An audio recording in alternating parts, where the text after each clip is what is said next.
బండరాముడు. బండరాముడు, ఒరే బండరాముడు! నేను బడికి పోతుండగా ఎవరో వెనక నుంచి పిలిచారు. వెనక్కి తిరిగి చూస్తుండగా గోపి. వాడు 5వ క్లాసు చదువుతున్న అల్లరి వెధవ. నాకు వాడికి సావాసం లేదు. అయినా వాడు నా సంగతి విని ఉంటాడు. మా బడిలో బండరాముడంటే ఎరగని వాళ్ళెవరు? మేస్టార్లు కూడా నన్ను గురించి మాట్లాడుకుంటారట. గోపి నన్ను కలుసుకుని, "ఒరేయ్! మామిడికాయలు దొంగిలింతామా? మన దారిలోనే గోడ మీదకి వాలి ఒక మామిడి చెట్టున్నది. దాని కాయలు భలే బాగున్నాయి. కోసుకుందామా?" అన్నాడు. నేను దొంగతనాలు చెయ్యను. మా నాన్నకు తెలిస్తే చితక్కొట్టేస్తాడు అన్నాను నేను. నువ్వు దొంగతనం చెయ్యవద్దులే. నీకంత భయమైతే నేనే చేస్తా. నువ్వు ఊరికే తోడుండు అన్నాడు గోపి. గోపిగాడి ధోరణి నాకర్థం కాలేదు. కానీ రానంటే తంతాడని వాడి వెంట వెళ్ళటానికి ఒప్పుకున్నాను. మామిడి తోట దగ్గరికి వచ్చాము. రోడ్డు పక్క గోడ మీదుగా అటు మామిడి కొమ్మలు వేలాడుతున్నాయి. నువ్వు గోడకు ఆనుకుని నిలబడు. నీ భుజాల మీదకి ఎక్కి నేను కాయలు కోస్తాను. కాయల్లో నీకు కూడా భాగం పెడతాలే అన్నాడు గోపి. తప్పేదేమున్నది? నేను ఒప్పుకోనన్నానా? గోపిగాడు నన్ను తప్పక తంతాడు.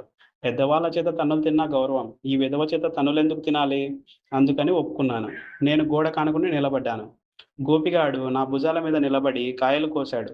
జేబుల నిండా, పుస్తకాల సంచి నిండా పట్టినన్ని కాయలు కోశాడు. తరువాత దిగి వచ్చి ఒక కాయ తీసుకుని తింటూ నాకు భాగం పెట్టకుండా వెళ్ళిపోసాగాడు. నేను వెంటపడి నా భాగం నాకు పంచమన్నాను. వాడు పల్లికిలించి, "పోరా పో! నువ్వు నా గుర్రానివి. గుర్రాలకెవరైనా మామిడి పళ్ళు పెడతారా ఏమిటి?" అన్నాడు. ఇదంతా మా క్లాస్ పిల్లలెవరో జూశారు. ఆ రోజు నుంచి నాకు మా బడి పిల్లలు గోపిగాడి గుర్రం అని పేరు పెట్టారు. అటువంటి వెధవతో సావాసం చేసినందుకు నాకు ఇలా కావాల్సిందేలే. ఈ సంగతి మా నాన్నకు కూడా ఎట్లాగో తెలిసింది. ఆయన నాకు చక్కగా దేహశుద్ధి చేశాడు. ఇక జన్మలో ఎన్నటికీ అల్లరి వెధవలతో కలవకూడదనుకున్నాను.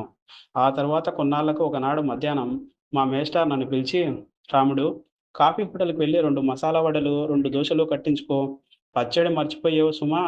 ఈ సీసాలో వేడిగా ఒక కప్పు కాఫీ పోయించుకొని వేగిరం పట్టుకురా" అన్నాడు. కిష్టయ్య, నేను కలిసి చంద్రభవన్ హోటల్‌కి వెళ్ళాం. టీవీగా కిష్టయ్య ఒక కుర్చీలో కూర్చున్నాడు. భయపడుతూ వాడికెదురుగా నేనొక కుర్చీలో కూర్చున్నాను.